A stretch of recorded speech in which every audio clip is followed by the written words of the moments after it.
네, 인강드림 제6회차 온라인 전국 모의고사. 온라인 전국 모의고사로는 마지막 회차 문제이죠. 1번부터 함께 보도록 하겠습니다. 1번, 공인중개사법상 용어의 정의에 대한 다음의 설명 중에서 틀린 것을 묻고 있는데요. 5항 지문을 보시면 중개보조원은 거래계약서 작성 등 중개 업무를 수행할 수 있다. 5항이 틀렸죠. 공인중개사법 2조 6호 용어의 정의에 따르면 중개보조원은 공인중개사가 아닌 자로서 개업공인중개사에게 소속이 되어 현장 안내 및 일반 서무 등 개업공인중개사의 중개 업무와 관련한 단순한 업무를 보조하는 자이지 거래계약서 작성 등과 같은 중개 업무 수행을 할 수가 없습니다. 게다가 올해 2023년 개정을 통해 중개보조원이 현장 안내 등 단순한 업무 보조를 한다 하더라도 미리 의뢰인에게 자신이 중개보조원이라는 신분을 고지해야 될 의무를 신설했죠. 이 의무를 위반하면 개업공인중개사와 중개보조원에게 500만 원 이하의 과태료를 부과할 수 있도록 개정이 되었습니다. 단 보조원의 그 위반 행위를 방지하기 위한 관리감독상의 책임을 소홀히 하지 아니했다면 중개보조원에게는 과태료 부과하지 않는다는 단서가 있게 된 거고요. 또 올해부터는 중개보조원을 개업공인중개사가 고용할 때 고용인원 상한이 생겼죠. 개업공인중개사 및 소속공인중개사를 합한 수에 5배를 초과하여 중개보조원 고용할 수 없도록 되었고, 이를 위반한 개업공인중개사는 절대적 등록 취소 사유일 뿐만이 아니라 형벌 사유로도 1년 이하의 징역 또는 1,000만 원 이하의 벌금형의 대상 사유가 되게 된 겁니다. 5항이 정답이 되는 문제입니다. 이어지는 2번 문제. 공인중개사법 제2조가 규정하고 있는 용어의 정의 등에 대한 설명 중에서 가장 타당한 것, 옳은 것을 찾고 있는데 1항, 중개업이란 다른 사람의 의뢰에 의하여 일정한 보수를 받고 법정 중개 대상물에 대해서 거래 당사자 간의 중개행위의 대상인 권리 득실 변경에 관한 행위를 알선한 것을 업으로 행하는 것을 말하며 알선할 수 있는 그 밖의 권리에는 저당권도 포함된다. 1항이 옳은 지문으로서 정답이 되는 것인데요. 법정 중개 대상물에 대해서 거래 당사자 간의 중개행위 대상인 권리의 득실 변경에 관한 행위를 알선하는 것, 바로 이것이 공인중개사법 2조 1호가 말하는 중개죠. 그러니까 중개업이란 첫 번째, 다른 사람의 의뢰가 있어야 되고, 두 번째, 일정한 보수를 받아야 하며, 세 번째, 이런 중개 행위를 마지막으로 업으로까지 행했다면, 4가지 요건이 모두 충족되는 행위를 했다면 그 행위가 중개업이 되는 겁니다. 1항이 옳은 지문 정답이고요. 2항, 개업공인중개사란 이 법에 의하여 중개사무소 개설 등록을 한 자이며 법인인 개업공인중개사는 중개업 외의 업무를 겸할 수가 없다. 틀렸죠? 법인인 개업공인중개사라 하더라도 중개업 외에 공인중개사법이 14조에서 허용하고 있는 업무들은 더할 수가 있죠. 다시 말해서 부동산 관리 대행하는 거, 또 부동산에 컨설팅하는 거, 개업공인중개사를 대상으로 프랜차이즈 하는 거, 주택과 상가를 분양 대행하는 거, 주거이전부서에 용역 알선을 하는 거, 경매, 공매, 권리분석이나 취득의 알선이나 매수신청, 입찰신청 대리하는 것은 14조가 법인인 개업공인중개사가 중개업 외에도 할 수 있도록 허용하고 있는 겁니다. 3항, 중개를 중개대상물에 대한 매매교환 임대차, 그 밖의 권리득실 변경에 관한 행위에 알선하는 것으로 정의하는 경우에 그 밖의 권리에는 저당권, 유치권, 질권과 같은 담보물권 설정 행위도 모두 포함이 된다고 본다 그랬는데, 설정 행위를 말한다면 담보물권 중에서는 오직 저당권 설정만 개업공인중개사가 알선할 수 있습니다. 유치권의 이전은 알선할 수 있겠지만 유치권의 설정은 알선이 개입될 여지가 없고요. 질권은 동산담보제도이기 때문에 공인중개사법이 정한 중개대상물과는 관계가 없게 되는 겁니다. 그래서 틀렸고요. 사항, 중개업이라 함은 다른 사람의 의뢰에 의해 일정한 보수를 받고 중개사무소 개설 등록을 한 후 중개를 업으로 하는 것을 말하므로 등록하지 아니한 자는 유효한 중개업을 할 수 없다. 아닙니다.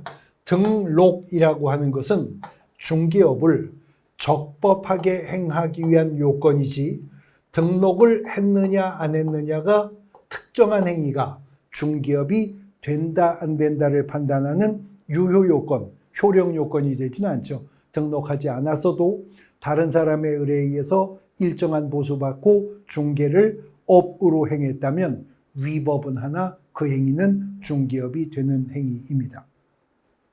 5항, 중개보조원이란 공인중개사가 아닌 자로서 중개 업무를 수행하거나, 이미 여기서 틀렸죠. 공인중개사가 아닌 자로서 개업공인중개사에게 소속이 되어 현장 안내 및 일반 서무 등 개업공인중개사의 중개 업무와 관련한 단순한 업무를 보조하는 자가 중개보조원인 것이니까요. 1항이 옳은 지문으로서 정답이 되겠습니다. 이어지는 3번 문제. 공인중개사 법령상 중개대상물이 될 수 있는 것이 모두 몇 개인가 그랬는데요. 영업용 건물의 영업시설, 비품 등 유형물이나 거래, 신용, 영업상의 노하우 등 무형의 재산적 가치, 우리가 이거 권리금이라고 하죠. 권리금은 공인중개사법상의 중개 대상이 아닙니다. 그러므로 권리금 거래 알선의 대가로 받게 되는 보수는 공인중개사법의 요율 한도에게 적용을 받지 않죠. 임목에 관한 법률에 따르는 임목은 토지와는 구분 소유가 인정되는 독립한 부동산으로서 소유권과 저당권의 목적으로서 중개의 대상이 되는 것이고요. 분양계약이 체결되어 특정한 동호수가 지정된 장차 건축될 아파트, 우리가 분양권 혹은 분양증서라고 하는데 토지에 정착이 될 건물로서 공인중개사법상 중개대상물이 되는 거죠. 건축물 공인중개사법 3조 2호가 정한 중개대상물이고요. 공장 및 광업재단 저당법상의 공장재단 및 광업재단 시행령이 선택하고 있는 중개대상물입니다. 그래서 중개대상물이 되는 것은 모두 4개인 거죠. 사항이 정답이 되겠습니다. 이어지는 4번 문제 보시죠. 공인중개사 제도에 관한 기술이다. 이번에는 틀린 것을 묻고 있는데 사항을 보시면 공인중개사 정책심의위원회 위원장은 국토교통부 소속 공무원 중에서 국토부 장관이 지명합니까? 아닙니다. 공인중개사 정책심의위원회 위원장은 공인중개사 법령이 정했는데 국토교통부 제1차관이 공인중개사 정책심의위원회 위원장을 맡도록 하고 있죠. 그리고 이제 나머지 위원에 대해서는 국토교통부 장관이 임명하거나 위촉하여서 정하도록 하고 있는 거고요. 사항이 틀린 지문으로서 정답이 되는 문제입니다. 이어지는 5번 문제 보겠습니다. 공인중개사 법령상 법인의 중개사무소 개설 등록 기준에 대한 설명 중에서 틀린 것을 또 묻고 있는데 쭉 내려가서 5항 지문을 보시면 대표자, 사원 또는 임원의 과반수가 실무교육을 받았을 것, 그렇지 않죠. 대표자는 반드시 공인중개사이어야 하고 대표자인 공인중개사를 제외한 임사원 중에 공인중개사 자격증 소지자는 3분의 1 이상만 있으면 나머지 3분의 2는 공인중개사가 아니라 하더라도 중개법인의 임원이나 무한책임사원이 될 수가 있어요. 그러나 실무교육은요, 대표자를 포함한 임사원 전원이 받을 것을 공인중개사법이 요구하고 있는 거죠. 공인중개사가 아닌 임원이라 하더라도 법인 등록 신청일 전 1년 이내에 시행한 실무교육은 받았어야 됩니다. 모든 임사원이 다 실무교육을 수료했어야 그 법인이 등록이 가능하게 되는 것입니다. 그래서 5항이 틀린 지문으로서 정답이 되는 것입니다. 이어지는 6번 문제. 공인중개사 법령상 중개사무소 개설 등록에 관한 설명으로 역시 틀린 것을 묻고 있는데요. 2항 지문을 보시면 배임죄로 징역 2년의 실형을 선고받고 그 집행이 종료된 날로부터 2년이 경과된 공인중개사는 중개사무소 개설 등록을 할 수가 있다 그랬는데, 배임죄로 징역 2년의 형을 선고받고 집행이 종료가 되었다면 집행이 종료된 날로부터 3년입니다. 3년간. 집행이 종료된 날로부터 3년간 결격사유에 속하게 되기 때문에 등록을 할 수가 없게 되는 거죠. 공인중개사법 10조 1항 4호에 따르면 금고 이상의 실형을 선고받은 자가 그 집행이 종료되거나 집행이 면제가 되었다면 집행이 종료된 날, 집행이 면제가 된 날로부터 3년간은 결격사유에 속한다라고 규정하고 있는 거죠.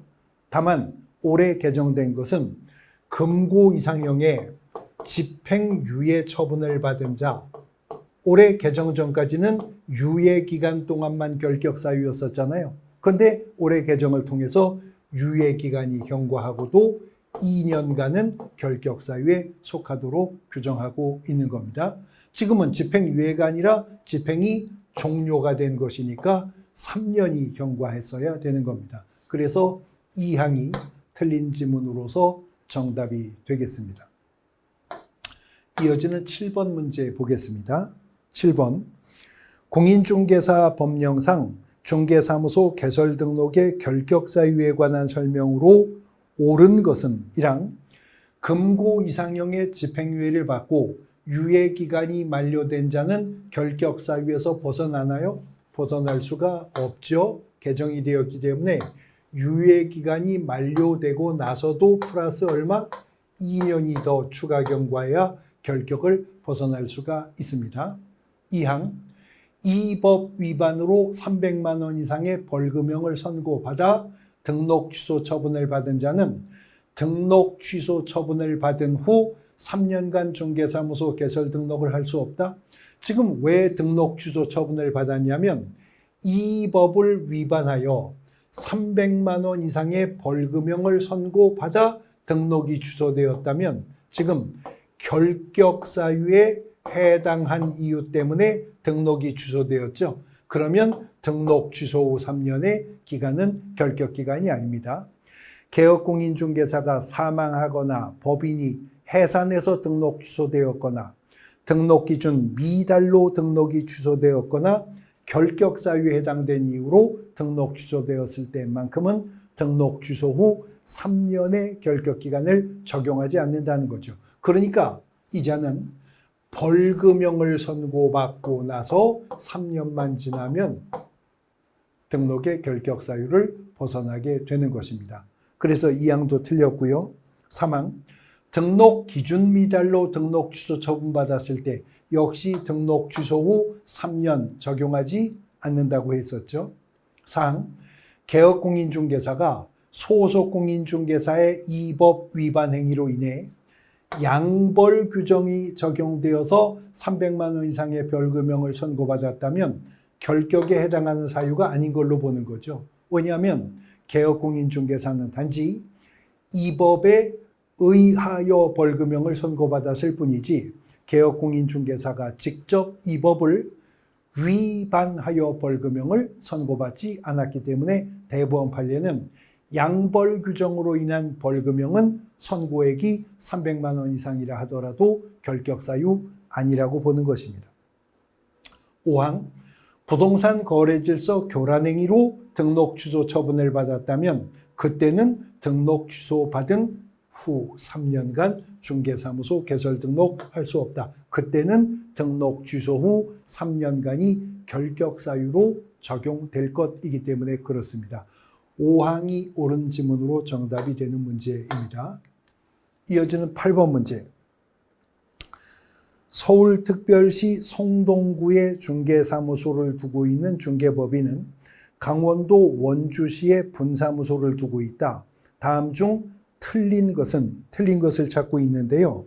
마지막 5항 지문을 보시면 원주시 분사무소를 경기도 안산시 단원구로 이전한 경우에는 이전 후 분사무소를 관할하는 단원구청장에게 이전 신고를 한다. 아닙니다.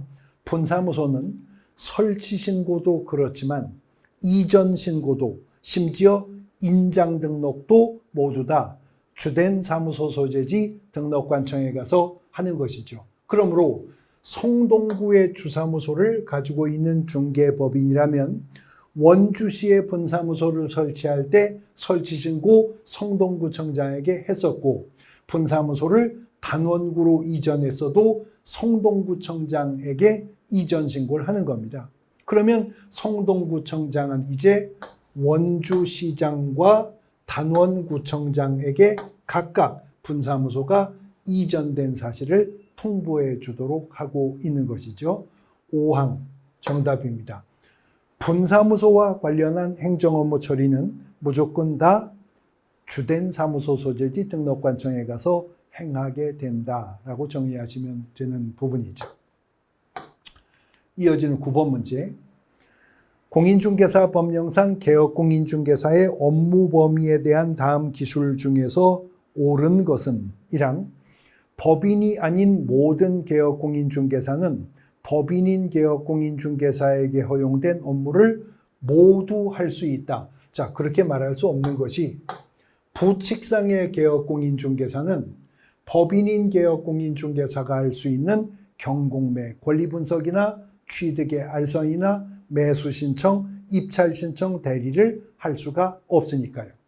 2항 공인중개사가 아닌 개업공인중개사는 법인인 개업공인중개사에게 허용된 업무를 일체 할 수 없다고 말해도 틀려요. 부칙상의 개업공인중개사라 하더라도 경공매 관련 업무는 할 수가 없지만 부동산 컨설팅도 할 수 있고 주택이나 상가 분양 대행도 할 수 있고 부동산 관리 대행도 할 수 있고 주거 이전의 부수에 알선하는 용역의 알선 업무도 할 수가 있으니까요. 3항 이 법상 모든 개업공인중개사는 상업용 건축물 및 주택에 대해서 분양 대행할 수 있죠. 그러나 왜 할 수 있는지는 달라지죠. 개인인 개업공인중개사가 주택이나 상가를 분양 대행할 수 있는 이유는 하지 말라고 한 적이 없으니까 할 수 있는 겁니다. 원래 개인은 겸업이 허용되는 것이 원칙이니까요. 그런데 법인인 개업공인중개사가 상가나 주택의 분양 대행을 할 수 있는 이유는 14조가 1항 각호에 할 수 있다고 허용한 업무 중에 이 업무가 있기 때문에 할 수가 있는 겁니다. 어쨌거나 3항 옳은 지문 정답이고요. 4항 법인인 개업공인중개사가 경매 대상 부동산에 대한 권리 분석이나 취득의 알선만 하고자 할 때 대법원 규칙이 정하는 등록을 해야 됩니까? 감독을 받아야 됩니까? 아닙니다. 경매 대리를 하기 위해서 대법원 규칙이 정하는 요건을 갖추어 법원에 등록을 하고 감독을 받아야 하는 거지. 단순한 경공매 권리 분석이나 취득의 알선 업무 정도는 법인이나 공인중개사인 개업공인중개사이기만 하면 그냥 해도 되는 업무인 거죠. 5항 공인중개사인 개업공인중개사가 공매 대상 부동산에 대한 매수 신청 대리를 하고자 할 때에는 대법원 규칙에 따라 법원에 등록을 하고 감독을 받아야 한다. 지금 공매라고 말했어요. 공매는 권리 분석이나 취득의 알선뿐만 아니라 입찰 대리도 대법원 규칙상 등록을 요하지 않죠. 대법원 규칙상의 요건을 갖추어 법원에 등록을 해야만 할 수 있는 것은 민사집행법상의 경매대리가 그렇습니다. 공매대리는 대법원 규칙상 등록이 필요치 않습니다. 그래서 사망이 옳은 지문으로 정답이 되는 것입니다. 이어지는 10번 문제. 공인중개사법상 개업공인중개사의 경매 및 공매 관련 업무를 설명한 내용이다. 옳은 것은 1항 개업공인중개사는 영업으로 경매법정에서 경매 대상 부동산을 낙찰받아 이를 매각할 수 있다. 그걸 업으로 하고 있다면 이건 중개대상물에 대한 매매를 업으로 하는 행위가 되니까 금지행위 위반이죠. 33조 1항의 9가지 금지행위 중 첫 번째 금지행위에 속하게 되는 겁니다. 이거 할 수 없습니다. 그 다음 2항 공인중개사인 개업공인중개사가 공매 대상 부동산에 대한 권리 분석이나 입찰 신청의 대리업을 영위하고자 할 때는 법원에 등록할 필요가 없죠. 경매 대리를 하고자 할 때 대법원 규칙상의 등록을 요하고 있으니까요. 2항이 옳은 지문 정답이고요. 3항 부칙상의 개업공인중개사는 공매 대상 부동산에 대한 권리 분석 및 취득의 알선업은 영위할 수 있어요. 아예 부칙상의 개업공인중개사는 공인중개사법 14조 2항의 규정에 불구하고 동항의 업무를 할 수 없다는 규정이 부칙에 있기 때문에 단순한 경공매 권리 분석이나 취득의 알선조차도 부칙상의 개업공인중개사는 못하는 거죠. 4항 경매 또는 공매 업무에 대한 보수는 국토부령이 정하는 것이 아니라 대법원 규칙과 그 예규가 정하게 될 것입니다. 5항 공인중개사인 개업공인중개사가 경매 대상 부동산에 대한 권리 분석 및 취득의 알선업만 영위하고자 한다면 법원에 등록을 안 해도 되죠. 경매 대리 업무를 하고자 할 때 등록이 필요한 것이니까요. 그래서 2항이 옳은 지문으로 정답이 되는 것입니다. 이어지는 11번.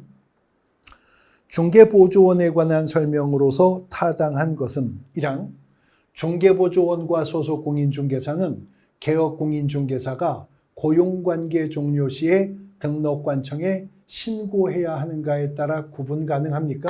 그걸로는 구분할 수 없죠.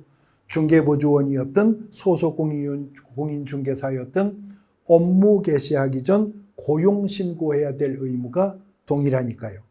2항 개업공인중개사는 공인중개사 자격이 없는 자를 고용인으로 고용할 경우에만 신고 의무가 생긴다? 아닙니다. 소속공인중개사를 고용하는 경우에도 교육을 받도록 한 후 업무 개시하기 전까지 고용신고해야 됩니다.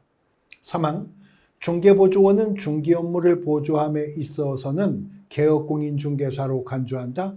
어떤 경우에도 고용인이 개업공인중개사로 간주되는 법은 없어요. 단지 고용인의 업무상 행위를 그를 고용한 개업공인중개사의 행위로 간주가 되는 것일 뿐입니다. 4항 부칙상의 개업공인중개사, 소속공인중개사 고용할 수 없나요? 부칙상의 개업공인중개사도 소속공인중개사를 고용인으로 고용할 수 있습니다. 그래서 부칙상의 개업공인중개사도 그런 경우에 공인중개사 자격증 원본 게시 의무가 생길 수가 있는 거죠. 5항 소속공인중개사와 중개보조원의 주요 구별 기준은 자격의 유무이다. 이미 용어의 정의에서도 소속공인중개사는 공인중개사로서 중개보조원은 출발하면서부터 공인중개사가 아닌 자로서 그러니까 고용인은 자격증 소지 유무에 따라 소속공인중개사와 중개보조원으로 구분되게 되는 것이죠. 5항이 옳은 지문으로 정답이 되겠습니다. 12번 문제. 개업공인중개사의 인장 등록에 관한 설명 중에서 잘못된 것을 묻고 있는데요. 1항 법인의 분사무소는 상업등기 규칙에 의한 법인의 인장을 분사무소 소재지 등록관청에서 등록한다? 앞선 문제에서 봤는데 분사무소와 관련한 행정업무 처리는 설치 신고도, 분사무소의 이전 신고도, 심지어 인장 등록도 다 어디 가서 주된 사무소 소재지 시장군수구청장, 주사무소 소재지 등록관청 가서 행하게 되는 겁니다. 1항이 틀린 지문으로서 정답되는 문제였었습니다. 이어지는 13번. 개업공인중개사의 휴업 및 폐업 등에 관한 설명으로 옳은 것과 틀린 것을 바르게 표기한 것은? 하나씩 보죠.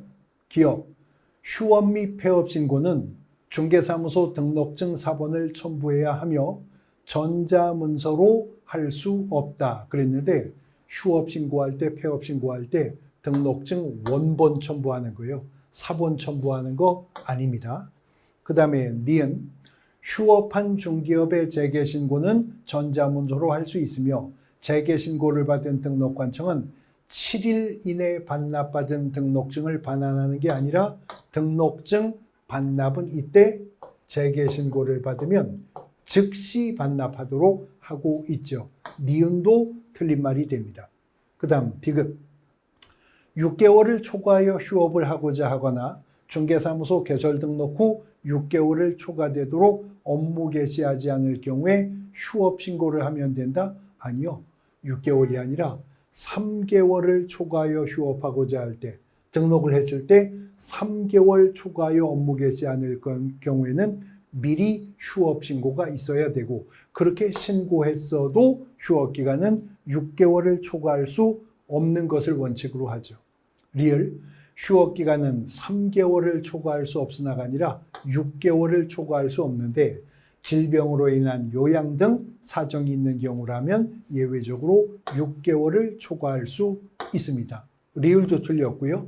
비음, 휴업기간 변경 신고는 전자문서로 할 수 있으나 휴업기간 만료일까지 기간 변경 신고하지 않으면 100만 원 이하의 과태료 처분 사유에 속하는 거지 행정형벌인 벌금형이 부과되지 않습니다. 미음도 틀렸습니다. 비읍, 휴업 신고를 한 때에는 지체 없이 중개사무소 간판 철거해야 된다. 간판 철거는 등록 취소 처분을 받았을 때, 폐업 사실을 신고한 때, 사무소 이전 신고할 때만 간판 철거 의무가 있지, 휴업 신고한 때 간판 철거해야 될 의무가 없죠. 박스 내의 지문이 모두 틀렸습니다. 그래서 5항이 정답이 되는 것입니다. 이어지는 14번 문제 보겠습니다. 다음 중 14번, 공인중개사법상 개시 의무에 관한 설명 중에서 옳은 것은? 1항, 모든 개업공인중개사는 반드시 공인중개사 자격증 원본을 중개사무소 보기 쉬운 곳에 게시해야 된다.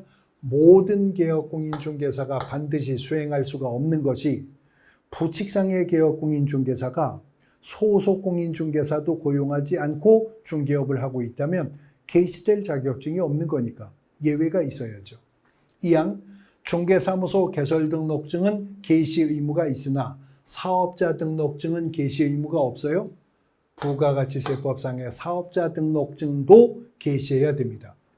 부칙상의 개업공인중개사는 공인중개사가 아니므로 중개사무소에 공인중개사 자격증 원본을 게시해야 되는 경우가 없나요? 소속 공인중개사 고용했을 때는 게시해야죠. 게시 의무 위반하면 업무정지 처분 사유가 아니라 100만 원 이하의 과태료 처분 사유였었습니다.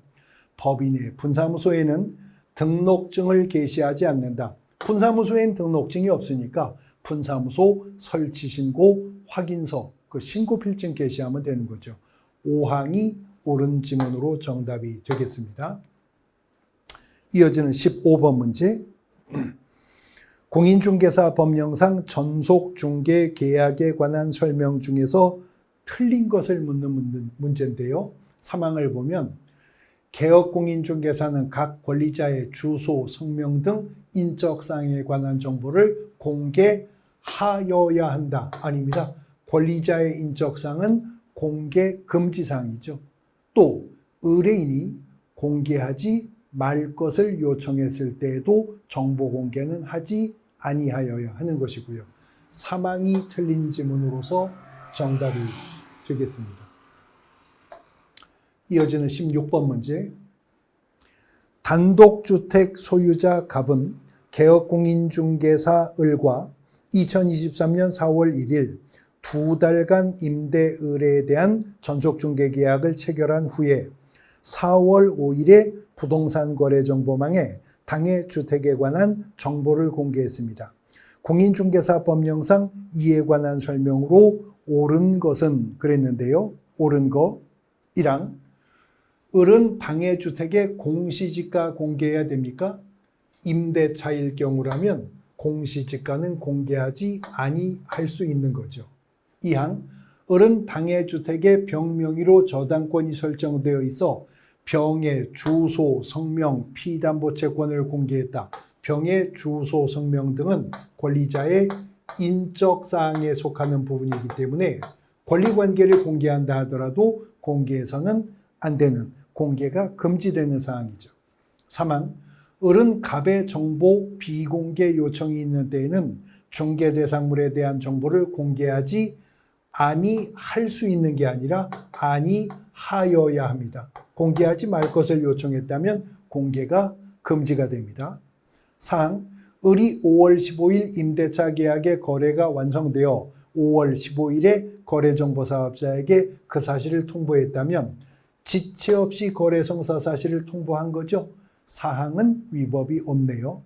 5항 갑은 7월 15일 다른 개업공인중개사의 중개로 정과 임대차 계약을 체결한 경우에 을에게 그가 지불해야 되는 보수에 해당하는 금액을 위약금으로 지불해야 된다. 그런데 4월 1일부터 2개월간 전속중개계약을 체결했고 전속중개계약의 유효기간이 이미 지났기 때문에 위약금 지불할 의무는 발생하지 않겠죠. 그래서 사항만 옳은 지문으로 정답이 되는 것입니다.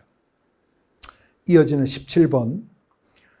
거래정보사업자 지정 취소와 관련된 설명 중에서 잘못된 것을 묻고 있습니다. 3항을 보시면 거래정보사업자가 해산하여 정보망 운영이 불가능한 경우에 국토부 장관은 청문회 절차를 거칠 필요가 없죠. 그때는 청문회 실익이 없으니까 바로 지정 취소 처분 내릴 수가 있는 겁니다. 또 개인인 개업공인중개사가 사망하여 사망하여 등록을 취소하고자 한다.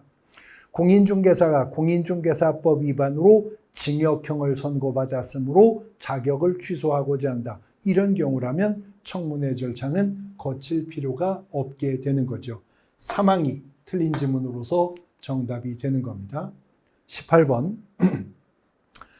거래계약서 관련 의무 위반에 대한 다음 설명 중에서 틀리는 것을 묻고 있는데요. 이 항을 보시면 소속 공인중개사가 거래 금액 등을 거짓으로 기재하거나 둘 이상의 서로 다른 거래계약서를 작성한 경우는 자격 취소 사유가 아니라 6월의 범위 내에서 시도지사가 자격의 정지를 명할 수가 있는 거고요.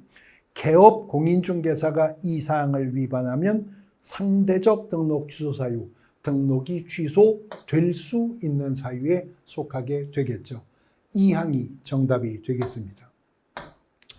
이어지는 19번 문제.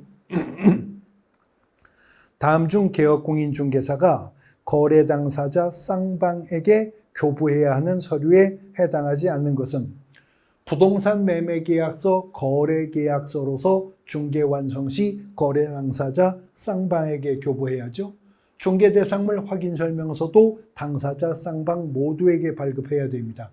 보증관계 증서사본 중개 완성 시 거래 당사자 쌍방에게 교부하거나 전자문서로 제공하면서 보장 금액, 보증기관 및 소재지, 보장기간 설명해야 됩니다. 교환계약서는 매매계약서와 같은 거래계약서니까 거래 당사자 쌍방에게 교부해야 되지만 전속중개계약서는 개업공인중개사에게 전속중개 의뢰하여 중개계약을 체결한 일반 의뢰인에게만 교부하면 되죠. 그러니까 전속중개계약서는 예외도 없이 두부 작성하면 되는 거예요. 전속중개 의뢰한 의뢰인에게 교부할 거 하나, 내가 3년 보존할 거 하나 더 만들 이유가 없게 되는 거죠. 5항이 정답이 되겠습니다. 20번 문제. 공인중개사 법령상 개업공인중개사의 확인설명 의무에 관한 설명으로 옳은 것을 찾습니다. 1항, 권리관계를 설명하는 경우에 등기사항 증명서 등의 근거자료를 권리를 취득하는 의뢰인에게 교부까지 해야 돼요. 제시하고 설명하면 된다고 했지 교부해야 될 의무는 없어요. 2항, 개업공인중개사의 자료 요구에 대해 중개 의뢰인이 자료를 제공하지 않는 경우 개업공인중개사는 중개대상물에 대해서 조사할 권한이 있나요? 없죠. 그러니까 그 사실을 취득 의뢰인에게 설명을 하고 중개대상물 확인설명서에 기재하면 된다는 말이 시행령 21조 2항에 나오는 거죠. 3항, 법인의 분사무소에서 중개가 완성되어, 지금 분사무소라고 말하고 있습니다. 거래계약서를 작성하면서 확인설명서를 작성한 경우라면 분사무소니까 대표제가 아니라 누가? 그 분사무소 책임자가 서명 및 날인해야 되는 거죠. 4항, 중개행위를 한 소속공인중개사는 확인설명서에 서명 또는이 아니라 서명 및 날인을 해야 됩니다. 개업공인중개사와 함께. 서명 또는 날인이 아니라 서명 및 날인이라고 하고 있기 때문에 서명했어도 날인도 해야죠. 서명했다고 날인하지 않거나 날인했다고 서명하지 않으면 그 소속공인중개사는 자격 정지 처분의 대상이 될 것이니까요. 5항, 개업공인중개사는 주택의 임대차 계약을 체결하려는 중개 의뢰인에게 주택임대차보호법에 따라 확정일자 부여기관에 정보 제공을 요청할 수 있다는 사항과 국세징수법 및 지방세징수법에 따라 임대인이 납부하지 아니한 국세 및 지방세 열람을 신청할 수 있다는 사항을 설명해야 된다. 이거 올해 2023년 개정을 통해서 주택임대차 계약을 알선하는 개업공인중개사가 임차 의뢰인에게 추가적으로 설명해야 될 사항으로 신설된 부분이었었던 거죠. 5항이 옳은 지문으로서 정답이 됩니다. 쉬었다가 이어가도록 하겠습니다.